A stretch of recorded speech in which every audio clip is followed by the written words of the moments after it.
MR properties మీదన Jagan ఉన్నాడంటూ complaint చేసుకు వార్త రాసుకొచ్చిన ఈనాడు మీదన సాక్షి ఒక కథనాన్ని ప్రొజెక్ట్ చేసింది. పచ్చి అబద్ధం పచ్చ కుతంత్రం అంటూ ఎంఆర్ పేరిట ఏమార్చే కుట్ర, చంద్రబాబు డైరెక్షన్లో ఈనాడు దుష్ప్రచారం, ఎంఆర్ ప్రాపర్టీస్ కేసు పేరిట వైఎస్ జగన్పై విష ప్రచారం, ఆ కేసులో ఆయన ఏ1 నిందితుడని అసత్య కథనం, ఆ కేసు నిందితుల జాబితాలో వైఎస్ జగన్ లేనే లేరు, అందుకు సిబిఐ ఛార్జ్షీటే ప్రత్యక్ష సాక్ష్యం, రాజకీయ కుట్రతోనే ఈనాడు అసత్య కథనం, ప్రజల దృష్టి మళ్లించేందుకు సిట్ కేసు లీకులు, ఎల్లో మీడియా రంకెలు, అందరూ జగన్కి సన్నిహితులు అంటూ వక్రీకరణ, అక్రమ కేసులో నిందితుల బెయిల్ని అడ్డుకోవడమే లక్ష్యం, చంద్రబాబు రామోజీ కుటుంబాలది క్విట్ ప్రోకో బంధం, ఫిల్మ్ సిటీ మొదలు మార్గదర్శి వరకు బాబు సహకారం, అందుకే వైఎస్ జగన్పై పచ్చపత్రిక దుష్ప్రచార కుట్ర అన్నటువంటి వార్తని ఇక్కడ ప్రధానంగా హైలైట్ చేసింది.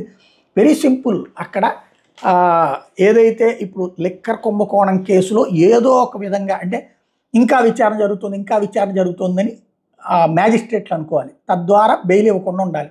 హైకోర్టు అనుకోవాలి, తద్వారా బెయిల్ ఇవ్వకుండా ఉండాలి. 90 రోజుల తర్వాత ఆటోమేటిక్గా రావాల్సినటువంటి బెయిల్ని ఆపాలి. ఇది ప్రస్తుతం లిక్కర్ కుంభకోణంలో రివర్స్లో నడుపుతున్నటువంటి ప్రభుత్వ గేమ్.